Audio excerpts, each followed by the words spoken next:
بسم اللہ الرحمن الرحیم. آپ لوگ دیکھ رہے ہیں اے ایف این ایس کے پارٹس اور تیاری کے بارے میں. آپ کو اب ہے پارٹ 2 میں ہم سب سے پہلے آتے ہیں ہمارے انیشیل ٹیسٹ کے اوپر. انیشیل ٹیسٹ سے پہلے ہم آتے ہیں ڈاکومنٹیشن. ہم میں سے کافی زیادہ گرلس اس بات کا فوکس ہی نہیں کرتی ڈومیسائل کسے کہتے ہیں. ڈومیسائل کا مطلب ہوتا ہے آپ جہاں رہ رہے ہوتے ہیں وہاں کے ڈومیسائل بننا ہوتا ہے, یعنی آپ وہاں کے ڈسٹرکٹ کے رہنے والے شخص ریزیڈینشیل پرسن ہو. اس کے لیے آپ کا پرماننٹ ایڈریس وہاں کا ہونا چاہیے. اب بہت ساری گرلس ایسے ہوتے ہیں جو کہ شفٹ ہوئے تھے کسی اور شہر سے اور وہاں کا ڈومیسائل بنا ہوتا ہے, تو وہ جب ٹیسٹ دینے کے لیے جاتے ہیں وہ ڈومیسائل مانگتے ہیں تو مسئلہ بنتا ہے. اور بہت ساری گرلس ایسی بھی ہیں جن کے پاس مارکشیٹ اوریجنل نہیں ہوتی, بھائی میٹرک کی سند نہیں ہوتی, رائٹ. پھر وہ کیا کریں, آپ لوگ اپنے ڈاکومنٹیشن پورے کریں. فرسٹ پارٹ میں ہم نے بتایا میڈیکل فزیکل, سیکنڈ پارٹ میں بتا رہا ہوں ڈاکومنٹیشن. دیکھو وہ چیزیں نیسیسریز ہیں جو کہ آپ نے لازمی کرنی ہے, اس کے بعد جا کے آپ کو لگے گا کہ آپ ریکمنڈ ہو سکتے ہو. ڈاکومنٹیشن میں آپ کے میٹرک کی مارک شیٹ, میٹرک سند ہونی چاہیے. اگر سند نہیں ہے تو بورڈ سے جا کے سند لے سکتے ہیں, کیونکہ آپ اس ٹائم سیکنڈ ایج میں ہیں. سند ابھی تک ویسے آتی ہے تو 2 سال کے بعد ہی ہے, لیکن پھر بھی آپ سند جا کے وہاں سے ریسیو کر سکتے ہیں, کیونکہ میٹرک کی سند کے پیچھے اسٹیمپ لگتی ہے. میں بھی شاید سند کے بارے میں وہ آپ کو کہہ دیں, جہاں سند لے کے آئیں تو آپ کو بورڈ سے مل جائے گی. جب کم چارجز ہوتے ہیں, کچھ پے کرنے ہوتے ہیں, سند مل جاتی ہے. کیونکہ جب آپ جائیں گے ٹیسٹ دینے کے لیے تو آپ کی میٹرک کی سند کے پیچھے وہ اسٹیمپ لگائیں گے, اس میں مینشن ہوگا کہ آپ کے انیشیل ٹیسٹ کے لیے آپ اپیئر ہوئے اس ڈیٹ کو, وہ چانس آپ کا یوز ہو جائے گا.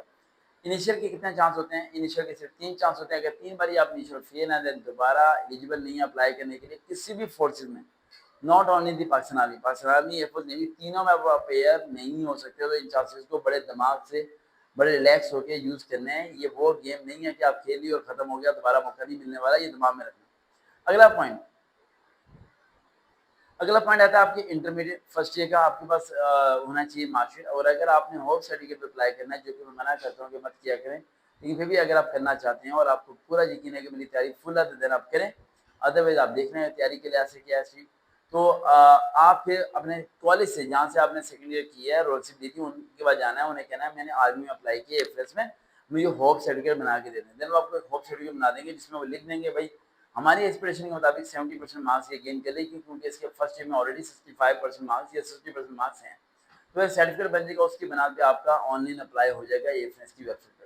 اے ایف ایس کی جب جابس آئیں گے تو بہت ساری گرلس کو میں یہی کہتا ہوں, سب کو یہی کہتا ہوں کہ لاسٹ میں اپلائی کیا کرو, لیکن اب میں کہہ رہا ہوں کہ جتنے جابس ہیں 24 گھنٹے کے اندر ہی اپلائی کرنا شروع ہو جائے گا, کیونکہ سرور بڑی جلدی ڈاؤن ہوتا ہے اور بڑا مسئلہ بنتا ہے. لیکن جن کی ذرا بھی تیاری نہیں ہے وہ لوگ 1-2 دن ڈیلے کر کے اپلائی کریں, فٹافٹ اپلائی مت کریں. اب کچھ گرلس کا یہ کوشچن تھا کہ اپلائی کرتے ہی ٹیسٹ کی ڈیٹ آ جائے گی کیا؟ جی, اپلائی کرتے ہی آپ کی ٹیسٹ کی ڈیٹ آ جائے گی, اسی ٹائم آ جاتی ہے یا پھر 24 گھنٹے کے بعد آ جاتی ہے. اور جیسے ہی لاسٹ ڈیٹ ختم ہوگی اس کے بعد انیشیل ٹیسٹ آپ کے شروع ہونے ہو جائے گی. اور وہ بیچز میں ہوتے ہیں, 3 بیچ کر کے ہوتے ہیں, ایک بیچ میں 40 گرلز ہوتی ہیں.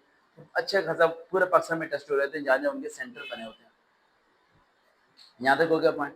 اچھا, اگلا پوائنٹ یہ ہوگا ڈاکومنٹیشن آپ کی ہوگی, تصویریں بن گی, سب چیز ہوگی. جب آپ لوگ ٹیسٹ دینے کے لیے جائیں گے تو آپ کو پرسپیکٹو دیا جائے گا, آپ کی میٹرک کی سند کی اسٹیمپ لگائی جائے گی, سب چیز ہوگی. ڈاکومنٹیشن آپ کی ہوگی, یہ چیز ہوگی, ٹھیک ہے. اب اصل پوائنٹ کی طرف آتے ہیں. اصل پوائنٹ یہ کہ بیٹا آپ میں بہت سے بچے ایسے ہیں جنہیں ڈیوورس, جن کے پیرنٹس کو جو ہے ڈیوورس ہوئی ہے.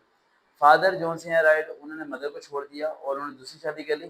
یا کچھ ایسی ہیں جن کی 2 مدر ہیں, اسٹیپ مدرس بھی ہیں. اور کچھ بچے ایسے ہیں جن کے امی ابو دونوں ہی نہیں ہیں. اب وہ کیا کریں؟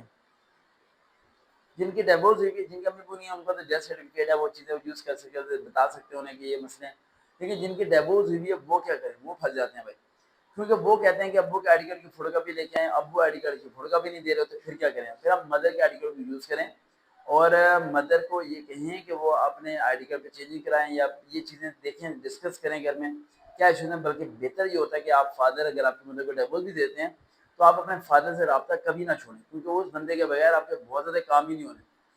پاکستان میں پتہ نہیں کتنے گورنمنٹ جابس ایسی ہیں جو فادر کی آئی ڈی کارڈ کی بنا پر اسکیننگ کے بغیر ہوتا نہیں. اس سے آسان طریقہ یہ ہے, آپ فادر کی آئی ڈی کارڈ پکڑیں, اسے اسکین کریں اور اسکین کر کے اپنے پاس ای میل میں رکھ لیں, تاکہ ان فیوچر اگر فادر آپ سے ناراض بھی ہوئے ہیں اور وہ کہتے ہیں کہ میں نے تمہاری مدد نہیں کری کیونکہ تمہاری ماں نے صحیح نہیں کیا, یہ نہیں کیا, فلانا کیا, تو تم ان کی آئی ڈی کارڈ کو زندگی بھر ایڈمیشن کے لحاظ سے بھی, ڈاکومنٹیشن کے لحاظ سے بھی یوز کر سکو. کیونکہ آپ کی میٹرک کی سند پہ فادر کا نام لکھا ہوگا, انٹر کی سند پہ فادر کا نام لکھا ہوگا, تاکہ گریجویشن بھی فادر کا نیم آنا چاہیے, وہاں مدر کا نیم نہیں آئے گا. تو ان کا آئی ڈی کارڈ یوز کرو, آئی ڈی کارڈ ماما کا لگاؤ, لیکن فادر نیم یوز کر کے آپ ڈگری کو اپلائی کر سکتے ہو آگے پڑھنے کے لیے. تو یہ بھی ذہن رکھنا.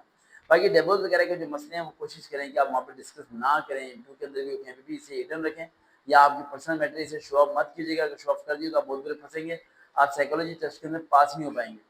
سمجھ آ رہی بات؟ اچھا, اگلا پوائنٹ اگلا پوائنٹ ہمارا آتا ہے کہ AFNS میں جانے سے پہلے ہم کیا سوچیں، جائیں یا نہ جائیں؟ بہت مشکل کوشچن ہے. گرلز ایک دم کہتی ہیں ہم نے جانا ہے، ہم ریڈی ہیں، ہم جانے کے لیے تیار ہیں. دیکھو ٹھنڈے دماغ سے سوچو، یہ برین آپ کا ریڈی ہے کیا؟ آپ ہرڈلس کو فیس کرنے کے لیے ریڈی ہو؟ آپ CMS میں جاب کرنے کے لیے ریڈی ہو؟ آپ نائٹ ڈیوٹی کرنے کے لیے ریڈی ہو؟ آپ گھر چھوڑ کے جانے کے لیے ریڈی ہو؟